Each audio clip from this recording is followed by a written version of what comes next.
আলাইহিসসালাম বলো বন্যা দিয়ে সব ডুবিয়ে দেবো, এটা করবো সেটা করবো, সব করব। নবী ইব্রাহিম বলেছিলেন, আমি কোনো অন্ধ আল্লাহর গোলাম না, আল্লাহ আমার পরিস্থিতি সব দেখছেন, সব জানছেন, এরপরেও আমি আল্লাহর কাছে চাইতে পারবো না। একটু সুবহানাল্লাহ বলবেন। ইব্রাহিমের উপরে আল্লাহর রহমত হয়নি? কোন ইতিহাস দিয়ে, কোরআন দিয়ে, হাদিস দিয়ে কোথাও প্রমাণ করাতে পারবেন যে ইব্রাহিম ওই দিনে আল্লাহর কাছে বাঁচতে চেয়েছিলেন? কেন আল্লাহর রহমত হয়েছিল তার উপরে? আজকের সব সম্বন্ধী খাটবে না, খটবে না, কাজ করবে না, শুধু হুজুর কাজ খুদ করে, হুজুর একটু দোয়া করো দিন, হুজুর একটু দোয়া। কি দোয়া মারাবে তোর জন্য? ঠাদ্দা মারানি। তুই জানিস না কোরআন, জানিস না কলমা, পড়িস না নামাজ, হালাল হারামের বাদ বিচারলেই আর আমি দোয়া করবা তোর জান্নাত খুলে যাবে? এ কি ইয়ারকির নাম চাল বাজা যে দোয়ার চোটে তুমি জান্নাতে চলে যাবা? কাজ করুন, কোরআন পড়ুন, কলমা শিখুন, ইসলামটাকে বুঝুন, কাজ করুন। ইব্রাহিমের মতো রহমত আপনার জন্য অপেক্ষা করছে। আরো একবার বলুন সুবহানাল্লাহ। যখন উপরে তুলে ইব্রাহিমকে সেই চরকা থেকে ছেড়ে দেওয়া হচ্ছে, তখন পর্যন্ত জিবরাইল বলছেন, একবার বলুন যে কি করে দেব। বললো, আমি তোমাদেরকে বলবো না, আল্লাহকেও বলবো না। আসলে এই আগুনে পুড়ে মরে, আমি যদি এই আগুনে পুড়ে মরিয়ে যাই, তাহলে আমার আল্লাহ নিশ্চয়ই চাইছেন ইব্রাহিম পুড়ে মরুক। আমার টোটাল জীবনে আল্লাহকে রাজি করতে না পারলেও আল্লাহর ইচ্ছায় আগুনে পুড়ে যদি আমি মরে আমার আল্লাহকে রাজি করাতে পারি, সেটাই আমার জন্য অনেক বড় পাওনা। আমি অন্তত হাসরের মাঠে বলতে পারবো যে আল্লাহ, আমি আগুনে পড়েও আপনাকে রাজি করতে চেয়েছিলাম, আমি চাইতে পারবো না। এটা ইতিহাস, এটা জ্বলন্ত ইতিহাস যে বান্দা যদি আল্লাহর পথে থাকে, গোটা সমাজ একদিকে, রাজা সেই দিকে, প্রজা সেই দিকে, উজির নাজির মন্ত্রী সবাই সেই দিকে, উল্টো পথে শুধু একাই ইব্রাহিম খলিলুল্লাহ। 10 যেখানে, বলেন বলেন, টানে বলেন, 10 যেখানে আল্লাহ সেখানে যদি এই কথা বলতে হয়, তাহলে ওই দিনে তো আল্লাহর রহমত পাওয়ার দরকার নমরুদের। লোক বেশি কোন দিক ছিল? নমরুদ দিকে, হিসেব তাই বলে নমরুদের দিকে, কিন্তু রহমত কোন দিকে? মাইনরিটির দিকে। 10 যেখানে খোদা সেখানে চরম মিথ্যে কথা, সত্য যেখানে আল্লাহর রহমত সেখানে। তা নাহলে তো ইব্রাহিম নবীর রহমত পাওয়ার কথা নয়, তিনি তো একা। একটা প্রতিষ্ঠিত 400 বছরের রাজশক্তি, ব্যাপারটা হালকা নজরে নয়। ফিরআউনের, নমরুদের রাজত্ব প্রায় 400 বছরের প্রতিষ্ঠিত রাজত্ব, আর 400 বছরের রাজশক্তির মোকাবেলায় নবী ইব্রাহিমের তো একটা ভিখারির বাচ্চা, ভিখারির বাচ্চা, একাই দাঁড়ালেন সত্যের বাণী নিয়ে। আল্লাহর রহমত ইব্রাহিম আলাইহিস সালামের জন্যই আল্লাহ বরাদ্দ করেছিলেন। এইগুলো একটু মাথায় রেখে ইসলামটাকে বোঝার চেষ্টা করুন, বোঝার চেষ্টা করুন। ইসলাম শান্তির জন্য, অশান্তির জন্য ইসলাম না। মারামারি খুন খারাপি করার জন্য ইসলাম না। বলবেন নবী যুদ্ধ করেছিলেন, নবী যুদ্ধ করেননি, নবীর ঘাড়ে যুদ্ধ চাপিয়ে দেওয়া হয়েছিল। মানুষ মারার জন্য ইসলাম নয়, মানুষকে বাঁচাবার জন্য ইসলাম। রাসূলুল্লাহর 10 বছরের জীবনে 126টার মতো যুদ্ধ করতে হয়েছিল। শেষ 10 বছর, 53 থেকে 63, এই শেষ 10 বছরে 126টার মতন যুদ্ধ করতে হয়েছিল। কোনো জায়গাতেই রাসূলুল্লাহ আগে যুদ্ধ ঘোষণা করেননি। সুবহানাল্লাহ বলেন। প্রত্যেক জায়গায় শত্রুরা ঘোষণা করেছে। তো নবী দেখলেন যে ওরা যদি মারে আর দাঁড়িয়ে যদি শুধু মার খাই, তাহলে হয়তো 30,000 লোক মরবে। আমরা যদি বাধা দেই, তাহলে হয়তো 30 জন মরবে, 30 জন মরবে। নবী বললেন, তাহলে দাঁড়িয়ে 3000 মানুষের মৃত্যুর চাইতে বাধা দিয়ে 30 জন মরুক, তাও তো কিছু মানুষ বেশি বেঁচে গেল। জাস্ট মানুষ বাঁচাবার স্বার্থেই কিন্তু তিনি যুদ্ধ ময়দানে তলোয়ার ধরেছিলেন, অন্যথায় ধরতেন না, ধরতেন না। আর এটা তো স্বাভাবিক, এটা খুবই স্বাভাবিক। আপনার এখানে 500 লোক আছেন সাপোজ, এখন এদিকে 10 জন, এদিকে 490 জন। এখন এই 490 জন মিলে এই 10 জনকে মেরেই ফেলবে। ওরা 10 জন যদি দাঁড়িয়ে মার খায় তাহলে তো 10 মিনিটই 10টা শেষ। ওরা বললো দেখ দাঁড়িয়ে মার খাবো না, দাঁড়িয়ে মারি খাবো না। ওরা যদি মারে তাহলে আমরাও পাল্টা মারি, তাহলে ওরাও ভয়তে পালাবে। তাহলে হয়তো 10 জনের প্রাণ যাবে না, 2 জন 3 জনের যাবে, তাও তো কিছু লোক বেশি বাঁচুক। জাস্ট মানুষ বাঁচাবার স্বার্থেই রাসূলুল্লাহ তাদের যুদ্ধের জবাব দিয়েছিলেন। অন্যথায় ইসলামের যুদ্ধ বিগ্রহের কোনো জায়গা নেই। তাহলে তো ইসলাম ধর্মের নাম তো শান্তির ধর্ম হতো না, অশান্তির ধর্ম হতো। ইসলামী যুদ্ধ নেই, নেই নেই, জোর করে চাপিয়ে দিলে তার জবাব দেওয়ার কথা আছে। তাও কিরকম জবাব? আজকের দিনে দাঁড়িয়ে কথাটা খুবই খুবই প্রাণিধানযোগ্য, খুবই গুরুত্বপূর্ণ। বাংলাদেশের কুমিল্লার ঘটনা নিশ্চয়ই অনেকের এখনো মাথায় আছে। কুমিল্লায় নাকি মানে যা সব ফেসবুক হোয়াটসঅ্যাপে নিউজে দেখা, তো প্র্যাকটিক্যালে তো যায়নি। তো কোরআন কোনো ঠাকুরের পায়ে দেওয়া ছিল, সেটার একটা ছবি। এই ছবিটাকে কেন্দ্র করে বাংলাদেশ উত্তাল হয়ে গেল।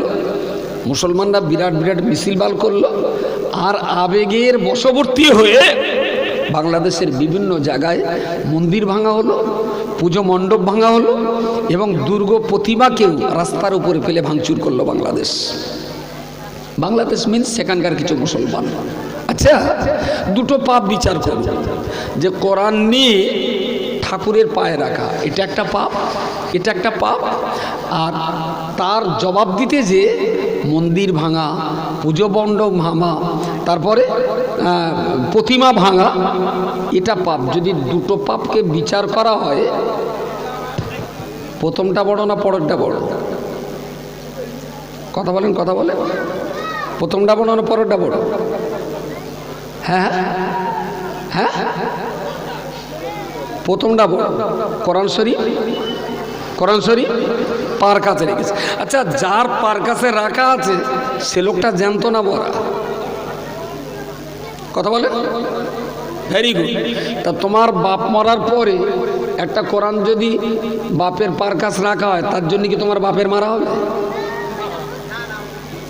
মারা দোষটা কার তাহলে? যে রেখেছে সে। আচ্ছা, যিনি রেখেছেন তিনি যে অন্যায়টা করলেন, সেই অন্যায়ের দায়ভারটা কি তার সম্প্রদায়ের ঘাড়ে চাপানো হবে? কথা বলেন, কথা বলেন। তাহলে অন্যায়টা শুধু তার ঘাড়ে, তার সম্প্রদায়ের ঘাড়ে না। এবারে ফিরে আসুন, তাহলে একটা লোকই কাজটা করেছে, যিনি করেছেন তার শাস্তি হোক, এটা সারা পৃথিবী বলছে এটা অন্যায়। যে আলেম ওলামা, টুপিওয়ালা, দাড়িওয়ালাগুলো ঠাকুর ভেঙেছে, এরা কি কাজ করলো? আমার আল্লাহ পাক রব্বুল আলামিন কোরআন শরীফে পরিষ্কার করে বলেছেন, লা তাসুবুল্লাযীনা ইয়াদউনা মিন দুনিল্লাহি ফায়াসুবুল্লাহ। হে পৃথিবীর মনুষ্য জাতি, ঈমানদার মানুষেরা, তোমরা যারা আমি আল্লাহর প্রতি ঈমান কবুল করেছো, আমার কাবাকে কিবলা বলে যারা মেনেছো, আমার নবী মুহাম্মদকে রাসূল বলে যারা মেনেছো, আমার ইসলামকে যারা ধর্ম বলে গ্রহণ করে নিয়েছো, আমি আল্লাহ তোমাদের জন্য বলছি, লা তাসুবুল্লাযীনা ইয়াদউনা মিন দুনিল্লাহি। পৃথিবীর যে সমস্ত মানুষেরা আমি আল্লাহ ছাড়া অন্যের ইবাদত করে, পৃথিবীর যে সমস্ত মানুষেরা আমি আল্লাহ ছাড়া অন্যের পূজা অর্চনা করে, ওরা যাদের পূজা করে, মুসলমান তোমরা কোনোদিনের জন্য তাদের দেবতাদের কখনো গালি দিও না। তোমরা যদি তাদের দেবতাদের গালি দাও, তাহলে তারা কিন্তু তোমার আল্লাহকে গালি দেবে। এই কথাটা যেটা বললাম, লা তাসুবুল্লাযীনা ইয়াদউনা মিন দুনিল্লাহি ফায়াসুবুল্লাহ, এটা কি রামায়ণে আছে না মহাভারতে আছে? এই কথাটা কোরআন শরীফে আছে। তাহলে এর মানার জিম্মাদার মুসলমান না হিন্দুরা? তুমি একটা মুসলমান হয়ে, তুমি ইসলামের জিম্মাদার হয়ে, যেখানে আল্লাহ বললেন অন্যের দেবতাদেরকে তুমি গালি দিও না, কারণ তুমি তাদের দেবতাদের গালি দিলে তারা কিন্তু তোমার আল্লাহকে গালি দেবে, আর তোমার আল্লাহ যদি অন্যের কাছে গালি শোনে, তাহলে কিয়ামতের দিন আল্লাহ তাদের ধরবেন না, তোমার মতো মুসলমানকেই ধরবেন, যে তুমি ঘুরিয়ে আমি আল্লাহ আমাকে গালি শুনিয়েছি। খবরদার, আমি আল্লাহ ছাড়া যারা অন্যের পূজা করছে করতে দাও, গালি দিও না। তাদের দেবতাদেরকে তুমি তুমি ঘৃণা করো না, গালিগালাজ করো না। তাদেরকে তুমি যদি ঘৃণা করো, এখন আল্লাহ গোনা ক্ষমা করুন, আপনি যদি তাদের গাল দেন, তারা তো আর বোবা না, তারাও পাল্টা গাল দেবে, তারাও পাল্টা গাল দেবে। হ্যাঁ হ্যাঁ, বাহ, সুন্দর কথা বলেছেন। ইট মারলে পাটকেল খেতে হয়। তাহলে ইসলাম কত শান্তির কথা বলেছে, আল্লাহ কত শান্তির বার্তা দিয়েছেন। তাদের ধর্ম তারা করুক, তোমার ধর্ম তুমি করো। তুমি তাদের ধর্মের দেবতাদের গালি দিও না, তারাও তোমার ধর্মের কাউকে গালি দেবে না। তাহলে এই যে ঠান্ডা মাথায়, টুপি নিয়ে মাথায়, দাড়ি নিয়ে মাথায় যারা গালি দেওয়া তো দূরে যাক, তাদের মন্দির আর তাদের পুজো মণ্ডপ ভাঙলো এবং দুর্গ প্রতিমাও ভাঙলো। শুধু তাই নয়, সেখানে আগুনও ধরালো। ফের তার পাশাপাশি হিন্দু ভাইদের কিছু ঘর বাড়িও তারা লুটতারাজ করলো। এরা কি সত্যিকারের অর্থে মুসলিম? এদের কাছে কি ইসলাম আমানত ঠিক আছে? এদের কাছে ইসলাম এই মুসলমান কখনো চায় না, কখনো চায় না। আজকে ত্রিপুরার যে মুসলমান বাড়ি খাচ্ছে, এর জন্য বাংলাদেশের মুসলমানগুলোর সোজ ঝাঁটানো করা দরকার। ওদের ওই শয়তানির জন্যই আজকের সেই আগুনের ফিনকি ত্রিপুরাতেও লেগেছে। আমাদের এখানেও একদল অপদার্থ কুলাঙ্গার, তারাও চেষ্টা করছে। তো আলহামদুলিল্লাহ, বাংলার বিরাট অঙ্কের বুদ্ধিজীবী সমাজ, মুসলমান যত না আছে, হিন্দু সম্প্রদায় তার চাইতে বেশি, তারাই চিৎকার করে বলছে ওটা যা হয়েছে বাংলাদেশে, ওই আগুন এখানে জ্বালাতে দেব না। হিন্দু বাইরে আন্দোলন করছে যে কোনো রকমের কোনো সাম্প্রদায়িক উস্কানি আমরা মেনে নিতে পারবো না। প্রিয় শ্রোতা মণ্ডলী, আমাদের এখন হাদিস শরীফে রাসূলুল্লাহ বলেছেন, আবু দাউদ শরীফের হাদিসের ভিতরে বর্তমান আল্লাহ নবী আমার তিনি তার সাহাবীদেরকে বলেছেন, কোন দিনের জন্য কোথাও যদি আমার কোন ইসলাম ধর্ম অবলম্বী মুসলিম কোন মানুষ কোন মুসলমানের ঘরের ভিতরে যে যদি তাদের মাল সম্পদ লুটতারাজ করে, তাদের খাদ্যদ্রব্য কেড়ে খায়, তাদের সম্পদ যদি কখনো কেড়ে নেয়, আমি নবী মুহাম্মদুর রাসূলুল্লাহ আমার উম্মতি মুহাম্মদ ওরা মুসলমান হওয়ার পরে অমুসলমানের উপরে যদি জুলুম অত্যাচার করে ফেলে, তাহলে হাসরের ময়দানে আমি আব্দুল্লাহর বেটা মুহাম্মদ অমুসলমানের পক্ষ নিয়ে মুসলমানের বিরুদ্ধে আল্লাহর কাছে নালিশ জানাবো। জোরে সরে বলুন সুবহানাল্লাহ। কোন মুসলমানের তুই অধিকার দেওয়া হয়নি, তুমি ধর্মের নামে ধ্বজা ধরে অন্যের বাড়ির মাল আত্মসাৎ করবে, তুমি ধর্মের সাইনবোর্ড লাগিয়ে পরের বাড়ির মাল জুলুম করবে, তুমি ধর্মের সাইনবোর্ড লাগিয়ে অন্যের বাড়ির লুটতারা চালাবে, এই অধিকার তুই ইসলাম মুসলমানদেরকে দেয় নাই। নই বলেছেন কোন মুসলমান যদি অমুসলমানদের বাড়ি লুট করে, তাহলে আমি হাসরের মাঠে অমুসলমানের পক্ষে দাঁড়িয়ে মুসলমানের বিপক্ষে আল্লাহর কাছে অভিযোগ করব। আচ্ছা, নবী যার বিরুদ্ধে অভিযোগ করবেন তার জান্নাতে যাওয়ার আর কোনো লাইন? ওর মাথার টুপি আর মুখের দাড়ি বাঁচাতে পারবে ওর? সুতরাং ইসলাম যে শান্তির ধর্ম, ভাবি আপনি আর আমি কতটুকু ভাবি? ভাবছে খ্রিস্টানেরা, ভাবছে চার্চের পাদ্রীরা, ভাবছে বড় বড় মঠের মহারাজ, ভাবছে বড় বড় সমাজবিজ্ঞানী আর ধর্মবিজ্ঞানীরা। তারা ভাবনা চিন্তা করি। জর্জ বার্নার্ড সব বলেছিলেন, আধুনিক বিশ্বের যত রকমের সমস্যা থাক না কেন, সব সমস্যার সমাধান এক নিমিষেই দেওয়া যেত যদি আধুনিক বিশ্বের সর্বোচ্চ মাতব্বরীর চেয়ারে হযরত মুহাম্মদকে বসিয়ে দেওয়া যেত। একটু জোরে বলেন সুবহানাল্লাহ। জর্জ বার্নার্ড শ, তিনি মুসলিম না, তিনি একজন খ্রিস্টান। তিনি বলেছেন যে আধুনিক বিশ্বের যত রকমের সমস্যা, এসব সমস্যার সমাধান মুহাম্মাদের মতো একটা নীতি ও আদর্শবান ব্যক্তি ছাড়া অন্য কারোর কাছে পাওয়া যাবে না। কিন্তু দুর্ভাগ্যক্রমে সেই বার্নার্ড শ বললেন, আসমানের নিচে আর জমিনের উপরে সবচেয়ে ভালো ধর্ম হলো ইসলাম, আর সবচেয়ে খারাপ জাতি হলো মুসলমান। সবচাইতে ভালো জাতি, ভালো ধর্ম, জোরে বলেন। আর সবচাইতে খারাপ জাতি, প্লিজ ইসলামটা যদি একটু মানতে পারেন, শান্তি শান্তি শান্তি। কেন কেন মারামারি, কেন কাটাকাটি, কেন খুন, কেন হিংসা, কেন জিজ্ঞাসা, কেন জেনা, কেন ধর্ষণ, কেন লেখাপড়া নেই, কেন শিক্ষা নেই, কেন দীক্ষা নেই? হায় হায় হায়, লোকে আমাদের শেখাবে যেখানে আমরা হযরত মুহাম্মদ সাল্লাল্লাহু আলাইহি ওয়াসাল্লামকে শিক্ষক হিসাবে মেনে নিয়েছি। বুইস্তু মুআল্লিমা, নবী বলেছেন জগৎবাসীর কাছে আল্লাহ আমাকে মাস্টার করে পাঠিয়েছেন। আরো একবার বলুন সুবহানাল্লাহ। খুব কষ্ট হয়, খুব কষ্ট হয়। একটুখানি বালিশে মাথা দিয়ে নীরবে নিবৃত্তে একবার ভাবুন, একটু ভাবুন প্লিজ, হাতে ধরে নয় পায়ে ধরে বলছি ভাবুন। আজকে আমার ইসলাম, আমার কোরআন, আমার শরীয়ত, আমার কাবা, আমার ধর্ম, আমার নবী অন্যেরা কলঙ্কিত করিনি, আমরাই আমাদের ইসলামকে কলঙ্কিত করছি, আমরাই কলঙ্কিত করছি। আরএসএস আমাদের দুশমন, এটা আমরাও জানি, কিন্তু আমি গ্যারান্টি দিয়ে বলতে পারি, গ্যারান্টি দিয়ে বলতে পারি আরএসএস যত মুসলমান মেরেছে, মুসলমানে তার চাইতে বেশি মুসলমান মেরেছে। আমার কথাটা কি কোনো জটিলতা আছে? কোনো? ওই আমাদের খাদিজার সভা হবে, গিয়েছিলেন খাদিজার সভায়? দ্বিতীয় দিন ছিলেন যখন পুলিশ আসে? তুমি ছিলে? বাহ। আমি বড়বাবুকে বললাম, বসিরহাটের আইসি রে, আল্লু স্যার একটু আমার এই হতভাগা জাতিটার জন্য একটু বক্তৃতা করুন, যেন এদের লকআপে বেশি যেতে না হয়। মনে পড়ে? এরা যেন, ও তুমিও ছিলে, এরা যেন আর বেশি লকআপ টাকায় না যায়। তো লোক হেসে মাইক ধরে বলছে, মাতিন সাহেব যে কাজটা করছেন এইটাই ভালো করে করুন। তার মানে লেখাপড়াটা, যেখানে যে 950 বাচ্চাকে আপনার মেয়ে বাচ্চাকে পড়াচ্ছেন, এই 950 পরিবারের মানুষকে আর লকআপে যেতে হবে না। একটু সুবহানাল্লাহ বলবেন। আচ্ছা, আইসি কি মুসলমান? আইসি তিনি তো হিন্দু মানুষ, তিনি তো মুসলমান নন।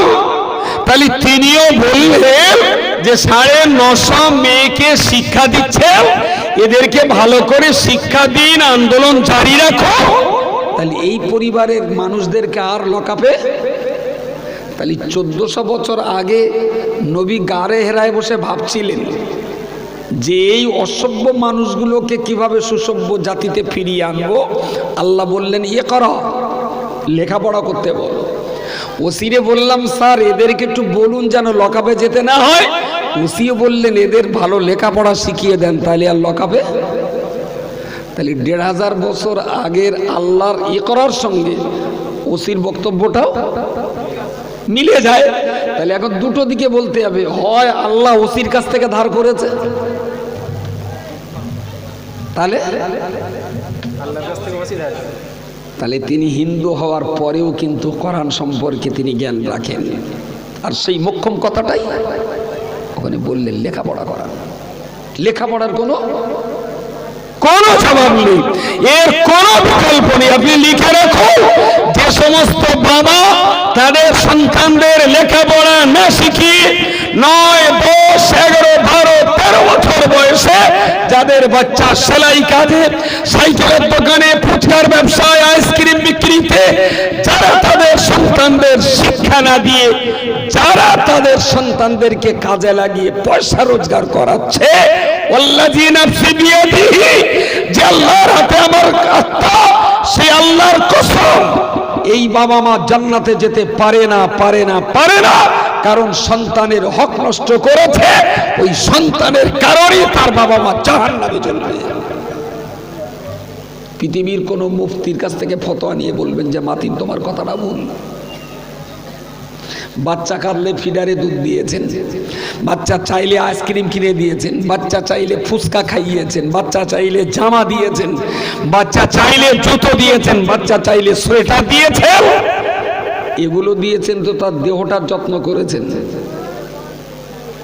দেহ সুন্দর হয়েছে, হাতে কিল মারার শক্তি আছে, এতে চড় মারার ক্ষমতা আছে, গালে কথা বলার ক্ষমতা আছে, কানে শোনার ক্ষমতা আছে, চোখে দেখার ক্ষমতা আছে, পায়ে চলার ক্ষমতা আছে। ভালো খাইয়ে দাইয়ে সুন্দর করে দিয়েছি, 13 বছর বয়সে 59 কিলো ওজন। ওর দাদি গল্প করে, আঙ্গা চন্দন দেখেছিস কিরাম মোটা সোটা হয়ে। ওর দাদি বিরাট গল্পর ফাঁট দেয়, মাত্র 13 বছর বয়স, কি সুন্দর তার চেহারা। আমি বললাম চাচি তোমরা চন্দন স্কুল টিস্কুলি যায়? তার যে খোকা 6 ভাইয়ের একটা ছেলে, তো স্কুলে গেলি কাঁদে বলে আর ভাইরা কেউ যাত দেয় না। আমি তাহলেই পড়তে হবে। যখন গতর পুরুষটা ভালো, পকেট মারি করতে গিয়ে ধরা পড়লি যারা ঠ্যাঙাবে ওরা পিঠকে ফুসকে যাবে, একবার করে কিল মারলি 8 ইঞ্চি করে বসে যাবে। যেহেতু তোমরা চন্দন শরীর স্বাস্থ্য ভালো, মোটামুটি যারা কিলোবে না দারুণ মনে হবে যেন তুলোর বস্তা কিলো দিচ্ছি। ওই গতর রেখে লাভটা কি হবে? হাত দিয়ে ধরা যায়, কি ধরবো এটা বলে দেবে আমার এডুকেশন। চোখ দিয়ে দেখা যায়, কি দেখবো বলে দেবে আমার এডুকেশন।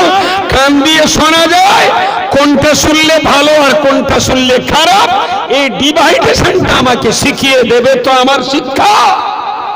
পা দিয়ে চলা যায়, কোন পথে চলবো আর কোন পথে চলবো না, এই জ্ঞানটা দেবে তো আমার এডুকেশন। আপনি বাচ্চাকে সব দিয়েছেন, শুধু যদি শিক্ষাটা না দেন, তার মানে আপনার বাচ্চাটার আর সর্বনাশ করলেন আপনি। বাচ্চাটারে সর্বনাশ করলেন আপনি, কারণ ওই বাচ্চা শক্তি আছে গায়ে।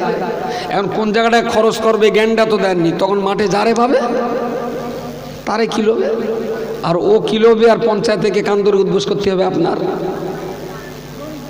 খাইয়ে দাইয়ে তো প্রশ্ন করেছেন, ভালো জীবন যৌবন। 22 বছর বয়সে ওর তখন যৌবনের ইসামতিতে উত্তাল তরঙ্গ, এদিক সেদিক লাইন পাইনি, মল্লেগা সেজে বউনে বোম্বে চলে গেল। ফোন করে করে সুইচ অফ পাওয়া গেল না, থানায় গিয়ে কেস করলো, সে চন্দন না, ওর গা বউলে বোম্বে চলে গে। এইবার এরা যখন এফআইআর স্টার্ট করে দিয়েছে, ওরা তখন এসে ধরেছে বাড়িতে, চন্দন বাড়ি আছো? চন্দনের বাপ বলছে না আঙ্গা চন্দন বাড়নি তো স্যার। তাহলে কি হবে? চলো এখন তুমি। পাপ করলো চন্দন আর ভোগবে চন্দনের বাপ আর মা। আউমাউ করতেছ না? আমি বলি পুলিশ বাঁশের লাঠিটা বাদ দে, লল লাঠিটা বের কর। এসব হারাম করে গা বহুবার বলেছিলাম, ছেলে পিলে কোরআন শিখিয়ে মানুষ কর। সারা শুধু ল্যাকটোজিন খাইয়েছে, একটু কোরআন খাইনি। শুধু গরুর গোশত খাইয়েছে, নবীর হাদিস খাওয়াইনি। এরা দামি দামি জামা কাপড় পরিয়েছে, নবীর আদর্শটা বাচ্চার গায়ে কখনো দেয়নি। শালা চুর গিয়ে একদম 106 খানার ভিতরে 8 খানা আর ভেঙে শেষ কর। বাচ্চা শুধু বাচ্চা পাড়ার জন্যই না, যদি মানুষ করতে না পারেন হসপিটালে গিয়ে অপারেশন করে আসুন, আমি টাকা দিয়ে দেবো। কি এরম 2টো আন্ডা ফেনা বের করে দিলে আর বাচ্চা কাচ্চা হয় না? এড়ে গরু যেরাম কি করে, ও ছাড় দেয়। যদি বাচ্চা মানুষ করতে না পারেন ছাড় দিয়ে ফেলুন, আপনি খরচ আমি দিয়ে দেবো। এরা হলে তো একদিন তখন লোকে আবার হাটকুড়ো বলবে। আমি হাটকুড়ো বললেও তো লকাবে যেতে হবে না, গাল শুনতে মানে ভালো থাকতে পারবি। আর যদি মনে করেন না সন্তান দেওয়ার মালিক আল্লাহ, আমি বলি নো প্রবলেম। আল্লাহ তোমার 6টা 7টা 8টা সন্তান দিয়েছে, আলহামদুলিল্লাহ। প্রত্যেকটাকে খেয়ে না খেয়ে একটু কোরআন শেখাও, স্কুল কলেজে পড়াও, একটু নামাজ শেখাও, আখলাক শেখাও। কোচি কখনো মিথ্যা কথা বলো না বাবা। হাটে ঘাটে মাঠে, স্বদেশে বিদেশে, ঘরে বাইরে কখনো কোনো সেনা মানুষের আদবের খেলাপ করো না বাবা। আমাদের নবী হজরত মুহাম্মদ সাল্লাল্লাহু আলাইহি ওয়াসাল্লাম তিনি বলেছেন, যারা বড়কে সম্মান না করে, ছোটকে স্নেহ না করে, তারা আমার উম্মতের দলভুক্ত না। কচি আমি যেন কখনো না শুনি যে তুমি কোনো সেনা মানুষের সঙ্গে বেয়াদবি করেছ। একটা মা একটা বাবা যদি দিনে রাতে তার সন্তানদের প্রতি যদি এই প্রেম ভালোবাসা আর ইসলামী আখলাক আদর্শের শিক্ষাটুকু যদি একটা মা তার সন্তানদের দিতে থাকে, আলহামদুলিল্লাহ। আমি বলছি ওই বাড়িতে গরুর গোশত কম থাকবে, কিন্তু শান্তিটা অনেক বেশি থাকবে। ওই বাড়ি খাটে থাকার হয়তো খাট জুটবে না, মাটিতে চাটা বিছিয়ে শোবে, কিন্তু নিশ্চিন্তায় ঘুমাতে পারবে। ওদের বাড়িতে ঈদের দিনে হয়তো আদ্যি কাপড়ের দামি জামা জুটবে না, হয়তো 50 টাকার লুঙ্গি পরে তাদের ঈদ পড়তে হবে, কিন্তু ওই পরিবারে শান্তির কোনো অভাব থাকবে না। আল্লাহর রাস্তে প্রত্যেকটা আব্বা আম্মাকে আমি করজোরে নিবেদন করছি, ছেলেপিলে লেখাপড়া শেখান। একটা টাইমে তাকে মক্তবে পাঠান, কোরআন হাদিস ওখানে একটু শিখে ভালো মুসলমান তৈরি হোক, আর স্কুল কলেজে পাঠান, ওখানে লেখাপড়া শিখে আমার দেশের ভালো একজন নাগরিক তৈরি হোক। দেশের সুনাগরিক তৈরি করা এটাও আমাদের জন্য জরুরি, আর ইসলামের জগতের একজন ভালো মুসলমান তৈরি করা এটাও আমাদের দায়িত্বের ভিতরে পড়ে। সুতরাং দেখবেন, যদি আপনি ভালো হতে পারেন, আমি ভালো হতে পারি, আপনার ছেলে মেয়েটা ভালো হোক, আমার ছেলে মেয়েটা ভালো হোক, দেখবেন আপনার আমাকে দেখে না, আপনাকে আর আমাকে দেখে না, আরও 5টা পরিবার আস্তে আস্তে আস্তে আস্তে তারাও প্রভাবিত হবে, তারাও প্রভাবিত হবে। সুতরাং লেখাপড়ার কোনো বিকল্প নেই। ইসলামের ধর্মের ব্যাপারে ইসলাম ছাড়া বিকল্প কোনো রাস্তা আমাদের সামনে খোলা নেই। আমাদের ঠিক এই সিস্টেমটাকে ইমপ্লিমেন্ট করার জন্য সবার জন্যে শিক্ষা, সবার জন্যে ধর্ম, সবার জন্যে শিক্ষা, সবার জন্যে ধর্ম। আমি খুব অবাক হয়ে গেলাম, আজকে যে মিটিংটায় কলকাতায় ছিলাম ওটা faith for life, faith for life, ওর হেডলাইনটা ছিল জীবনের জন্য ধর্ম, জীবনের জন্য ধর্ম। হেডলাইনটা পড়ে আমি অনেক সময় ভেবেছি, ফেথ বিশ্বাস, ধর্মের জন্য জীবন, জীবনের জন্য ধর্ম। বাহ, এই হেডলাইনটা আর কোনো ধর্মে মানানো যাবে কিনা আমি জানি না, তবে আমি বলতে পারি, ঝুপঝাপ উত্তর দিয়ে বলবেন, মানুষের জন্য ইসলাম না ইসলামের জন্য মানুষ?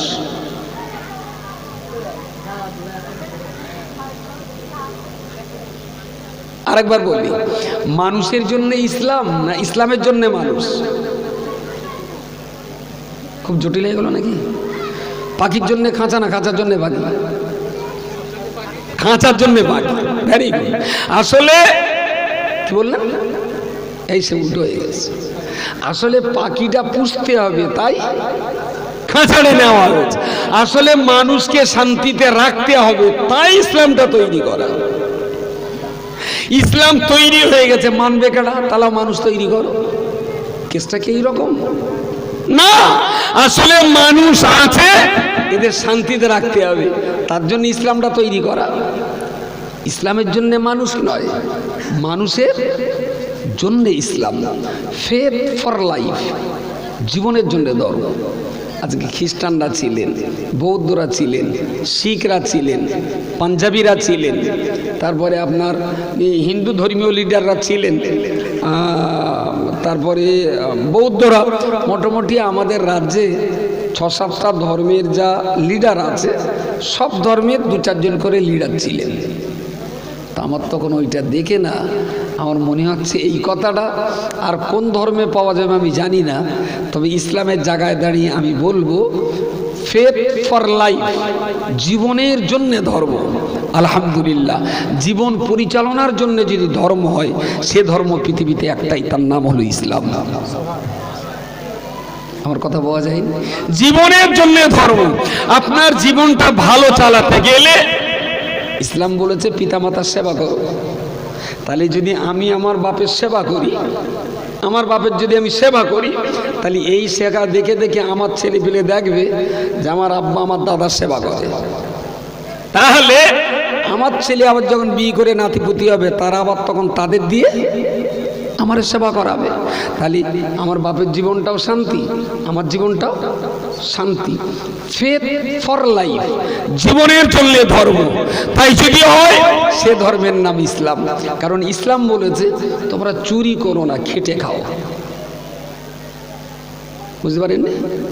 ইসলাম বলেছে নারীকে ধর্ষণ করো না, তার মোহরের টাকা দিয়ে গোসল করিয়ে শাড়ি পরিয়ে মোহর শোধ করে বাড়িতে এনে স্ত্রীর মর্যাদা দিয়ে বিয়ে করো।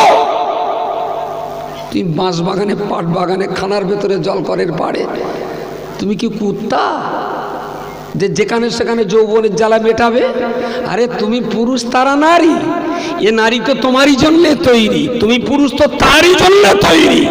তার শেয়াল কুকুরের মতো নয়। ওর সুন্দর জামা কাপড় পরাও, গোসল করাও, ড্রেসিং করাও, ওরে মোহরের টাকা দাও, বিয়ে করো। এবারে সারা গ্রামের লোক জানিয়ে তুমি তাকে নিয়ে এক ঘরে থাকো। কেউ কিছু বলবে? 6 মাস পরে একটা কচি হলো, এই আপনার 6 বছর পরে একটা কচি হলো, সারা গ্রামের লোকের মিষ্টি খাওয়াচ্ছে ওর দাদা। কি ব্যাপার? বলছে আমার মেজে মামার একটা ছেলে হয়ে গেছে, সবার মিষ্টি খাওয়াচ্ছে। জনগণকে সাক্ষী রেখে বিয়ে করেছিল, মোহরের টাকা দিয়ে বিয়ে করেছিল, আদর যত্ন করে পরের মেয়েটাকে স্ত্রীর মর্যাদা দিয়ে ঘরে এনেছিল। ছেলে হয়েছে, ছেলে হয়েছে, ছেলে হয়েছে। গ্রামের লোক সবাই মিষ্টি খাচ্ছে আর বিরাট আনন্দ করছে, এই রহমতুল্লাহ চাচার না নাতি হয়েছে। ঠিক গ্রামের অপর পৃষ্ঠে কোথায় কোন জলকরের পাড়ে কি ইন্টু মিন্টু করে একটা ছেলে হয়ে গেছে, ছেলে হয়ে গেছে। বিয়ে শাদী কিচ্ছু করিনি, কিন্তু ছেলে হয়ে গেছে। ওর দাদা কি মডেল বাজারে দাঁড়িয়ে, হিম্মত আছে আমার নাতি শাকিলার, কি কামাই করেছে? বলে বিয়ের আগে ছেলে হয়েছে, এলে মিষ্টি খা। কোন লোক মিষ্টি মিষ্টি। তাহলে ফেথ ফর লাইফ, জীবনের জন্য যদি ধর্ম হয়, সে ধর্ম একমাত্র ইসলাম। কারণ ইসলাম ধর্ষণের বিরোধিতা করে বিয়ের পরামর্শ দিয়েছে, ফানকিহু মা তাবা লাকুম মিনান নিসা। তুমি নারীকে ধর্ষণ করো না, তুমি বিয়ে করো। বিয়ে করে যদি বাচ্চা হয়, বুক ফুলিয়ে বলা যায় এটা আমার নাতি। আর যদি জলকরের পাড়ে হয়, বুক ফুলিয়ে বলতে পারবে কেউ? লেটকে সাবার করে দেবে একদম। ফেথ ফর ইসলাম, জীবনের জন্য যদি ধর্ম হয়, সে ধর্ম একমাত্র ইসলাম। কারণ ইসলামই বলেছে, ইসলামই মানুষকে বলেছে যে কেড়ে খাওয়ার নাম ইসলাম নয়, ক্ষুধার্ত নিজের খাবার ক্ষুধার্ত ব্যক্তিকে খাওয়ানোর নাম ইসলাম। উলঙ্গ করাবার নাম ইসলাম নয়, বাড়ির পোশাক দিয়ে উলঙ্গদের দেহ ঢেকে দেওয়ার নাম ইসলাম। আগুন লাগাবার নাম ইসলাম নয়, আগুন থামার নাম ইসলাম। ঝগড়া বাঁধাবার নাম ইসলাম নয়, ঝগড়া মেটানোর নাম হলো ইসলাম। মানুষকে খুন করার নাম ইসলাম নয়, আক্রান্ত ব্যক্তিকে হসপিটালে চিকিৎসার রাস্তা ধরিয়ে দেওয়ার নাম ইসলাম। দূরে ঠেলে দেওয়ার নাম ইসলাম নয়, মানুষকে বুকের ভিতরে জড়িয়ে ধরার নাম ইসলাম। ভেঙে দেওয়ার নাম ইসলাম নয়, জোড়া দেওয়ার জন্য ইসলাম। জোরে সরে বলুন সুবহানাল্লাহ। ফেথ ফর লাইফ, জীবনের জন্য যদি ধর্ম হয়, বাঁচার জন্য যদি ধর্ম হয়, শান্তির জন্য যদি ধর্ম হয়, মানুষের জন্য যদি ধর্ম হয়, সে ধর্ম পৃথিবীতে একটাই, তার নাম হলো ইসলাম। কিন্তু দুর্ভাগ্য আমাদের, দুর্ভাগ্য এই জাতির, যে জাতির জীবনের জন্য ইসলাম আল্লাহ তৈরি করে দিয়েছেন, সেই জাতি আজকে থানার লকাবে সবচাইতে বেশি, সেই জাতি আজকে কোর্টের ময়দানে সবচাইতে বেশি, সেই জাতি আজকে হসপিটালের বেডে সবচাইতে বেশি, সেই জাতি আজকে জেলখানার ভিতরে সবচাইতে বেশি। কারণ হলো একটাই, আমরা ধর্ম হিসাবে ইসলামটাকে মেনেছি বটে, কিন্তু কর্মজীবনে ইসলামটাকে কাজে লাগাতে পারিনি বলেই আমাদের এই চরম দুর্দশা। কমপ্লিট ইসলামিক সিস্টেমটাকে ইমপ্লিমেন্ট করানোর জন্যই কেরালা মডেল ইসলামিক স্কুল আমাদের কোন পাড়ায় ওটা যেন মোল্লাপাড়া মসজিদে চলছে। এ পাড়া থেকে আপনারা যাচ্ছেন, দেখুন আমাদের সিস্টেমটা আর একটু গুছিয়ে কাজ। যে পাড়ায় আমরা কেরালা মডেল করব, সে পাড়ার বাচ্চাদের পড়াবো, সে পাড়ার জওয়ানদের পড়াবো, সে পাড়ার বুড়োদেরকে পড়াবো, সে পাড়ার চাচিমাদেরকে পড়াবো। সেই পাড়ার কেউ পড়াশোনার বাইরে থাকবে না। ছেলেপিলে একটা টাইমে মসজিদে ইসলাম শিখবে, তারপরে ICDS-এ যাবে, আমাদের কাছে ইসলাম শিখবে, পরক্ষণেই প্রাইমারি স্কুলে পড়বে, আমাদের কাছে ইসলাম শিখবে, পরক্ষণেই সে আবার হাই স্কুলে যাবে। ঠিক এইভাবে টোটাল মহল্লায় যত মানুষ বাস করছে তাদের সবাইকে এডুকেশনের আওতায় নিয়ে আসা এবং শান্তি বজায় রাখার জন্যে সবাই মিলে সেই মহল্লাটার জন্যে সাপোর্ট করে যাওয়া। এই মহল্লা সিস্টেমটার কমপ্লিট একটা রূপক নাম হলো MIVP, model Islamic village project. Model Islamic village project. মা নামাজ পড়বে, বাপ নামাজ পড়বে, ছেলে নামাজ পড়বে, মেয়ে নামাজ পড়বে, দাদু নামাজ পড়বে, দাদিমা নামাজ পড়বে। সকালবেলা সবাই 10 মিনিট একটু কোরআন পড়বে, সবাই গোল হয়ে বসে একসঙ্গে চামড়ি বিস্কুট খাবে। মরার পরে জান্নাতে যেতে হবে না। পরিবারের ভিতরে যদি ইসলাম থাকে, আমি গ্যারান্টি দিয়ে বলছি ভবানীপুরে আপনার পরিবারটাই জান্নাতে রূপান্তরিত হয়ে যাবে। পেটে গোস্ত থাকবে না, কিন্তু বুকের মাঝে শান্তি থাকবে। গায়ে 1.5 লাখ টাকার জামা থাকবে না, কিন্তু মনের মাঝে একটা বিরাট শান্তি বিরাজমান হবে। আপনার চলার জন্য পায়ে বাটা কোম্পানির জুতো থাকবে না, কিন্তু এটা বলতে পারি বালিশে মাথা দিলে নিশ্চিন্তে ঘুমাতে পারবেন যদি আপনার পরিবারের ভিতরে ইসলাম থাকে। আমরা চেষ্টা করছি man to man, door to door, একটা বাড়ি থেকে আর একটা বাড়ি, একটা মহল্লা সিস্টেমে পুরো মহল্লার সবাইকে এডুকেশনের আওতায় নিয়ে আসা। এই চেষ্টাটার কমপ্লিট গ্রুপ হলো মডেল ইসলামিক ভিলেজ প্রজেক্ট, আর তার একটা স্কুলের নাম হলো কেরালা মডেল ইসলামিক স্কুল, যেটা হাদিয়া মোরাল এডুকেশন ফাউন্ডেশন চালিয়ে যাচ্ছে। আমি আপনাদেরকে বলছি একটু আমাদের সাপোর্টে থাকুন, একটু এই কাজের সাথে থাকুন। বসিরহাট হুজুর কাবলার নামাজ শিক্ষা থেকে শুরু করে 152 খাতা কেতাব তিনি লিখে গেছেন। আপনি হুজুরের ভক্ত, যদি কেতাব না পড়েন তাহলে আপনি কিসের ভক্ত আমাকে বলুন? হুজুরের কেতাব পড়ে যদি আপনি ভালো মুসলমান হতে না পারেন, বসিরহাট হুজুরের কেতাব পড়ে যদি আপনি মশলাগুলো মেনে চলতে না পারেন, বসিরহাট হুজুরের কেতাব পড়ে যদি আপনি নতুন ইতিহাস তৈরি করতে না পারেন, তাহলে আপনি কিসের হুজুর ভক্ত আমাকে একটু বলবেন? আমার ভাষাগত ত্রুটি বিচ্যুতির জন্য ক্ষমা চেয়ে নিচ্ছি। হুজুরের স্মৃতিসভা আপনারা আজ 5 বছর পালন করছেন। রুহুল আমিনের স্মৃতিসভা পালন করে লাভ কি হবে যদি নতুন রুহুল আমিনকে জন্ম দিতে না পারি? রুহুল আমিনের স্মৃতিচারণ করে লাভ কি হবে? আমার ছেলে মেয়েদেরকে যদি নতুন রুহুল আমিনের পোশাক পরাতে না পারি, বছরের পর বছর শুধু স্মৃতিসভা হবে, কিন্তু নতুন রুহুল আমিন জন্ম দেওয়ার কোনো প্রয়াস প্রচেষ্টা আমাদের মাঝে থাকবে না। তাহলে লিখে রাখুন, এই সভা কিন্তু আমাদের চোখ খুলে দিতে পারে না। আমি ত্রুটি বিচ্যুতির জন্য ক্ষমা চেয়ে নিচ্ছি। হুজুরের রুহানি দোয়া আমাদের সকলের নসিবে কবুল হোক। আর সেই সাথে সাথে প্রত্যেকটা পরিবারের ভিতরে ইসলামের শিক্ষা এডুকেশন ঢুকে যাক। মারামারি কাটাকাটি অশান্তিতে যাবেন না প্লিজ, হাত দোকানো ধরে বলছি যাবেন না। দুটো ডাল ভাত কি করে হবে? গোস্ত ভাতের দরকার নেই, একটু ডাল আর আলু ছাড়া বাস যথেষ্ট যথেষ্ট। লোকের কত হয়েছে দেখার দরকার নেই, আমার পেটটা ভরার মতন দুটো আলু আর ডাল হলে বাস আলহামদুলিল্লাহ, আল্লাহ লাখ লাখ শুকরিয়া। কোনো অশান্তি, কোনো ঝগড়াঝাটিতে, কোনো মারামারিতে, কোনো দাঙ্গায় আপনার নামটা যেন আমি দেখতে না পাই। আল্লাহর রাস্তায় যার সেই নিজে নিজের কাজ করুন। সমাজে কীভাবে শান্তি বজায় থাকবে সেই জন্য সমাজে সবার দায়বদ্ধতা আছে। সবাই মিলে চেষ্টা করুন আমাদের এই এলাকার শান্তি সম্প্রীতি সৌহার্দ্য আমরা নিজেরাই বজায় রাখবো, নিজেরাই শান্তিতে থাকবো, কাউকে অশান্তিতে ফেলবো না, কাউকে অশান্তি করতে দেব না। একটু যদি সবাই মিলে 1 ইঞ্চি করে যদি একটু ভাবেন, 1 ইঞ্চি করে যদি একটু ভাবেন, আমার মনে হয়েছে আমরা সামাজিক শান্তিটাকে বজায় রেখে দিতে পারবো। এ পর্যন্ত বললে যারা আজকে এই মজলিসের আয়োজন করেছেন তাদেরকে ধন্যবাদ জানাচ্ছি। আমার মতো অপদার্থকে দুটো কথা বলার সুযোগ দিয়েছেন, তার জন্য আমি কৃতজ্ঞতা স্বীকার করছি। বঙ্গনূর পত্রিকা সবাই একটা করে নেবেন, পড়ুন এবং বঙ্গনূরে লিখুন। শেষে মাওলানা রয়েছেন রজব আলী সাহেব, তিনিই বলবেন। আপাতত একটু সালাম কিরাম পড়িয়ে মজলিসটার আরও সৌন্দর্য ফিরুক।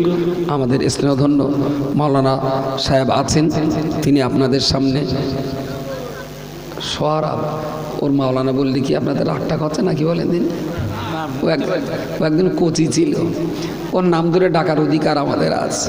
ওর কান ধরে দুটো চড় মারলেও কোনোদিন বলবে না কেন মারলেন, কিন্তু এটা আল্লাহর শুকরিয়া আদায় করছি। তারা আমাদের প্রতিষ্ঠানেই পড়াশুনো করে এখন তারা সমাজের হাল ধরতে শিখেছে। এরাই তো আমাদের উত্তরসূরি, আমরা তো কবরে চলে যাব, তখন এই সমস্ত প্রতিষ্ঠান কর্মকাণ্ড ওদেরকেই তো ধরে রাখতে হবে। আল্লাহ যেন বংশ পরস্পর নসল বা নসল অল ইন্ডিয়া সুন্নাতুল জামাতের এই কর্মকাণ্ড যেন তাদেরকেই পরবর্তী প্রজন্মের কাছে পৌঁছে দেওয়ার জন্যে আল্লাহ সোহরাবদের মতন ছেলেদেরকে যেন কবুল করেন। বলুন আল্লাহুম্মা আমিন। তিনি যার কথা বলবেন, সালাম ক্যাম করবেন, তারপরই মাওলানা আসছেন রজব আলী সাহেব, তার আলোচনা আপনাদের শুনতে হবে। আসসালামু আলাইকুম ওয়া রাহমাতুল্লাহি ওয়া বারাকাতুহু।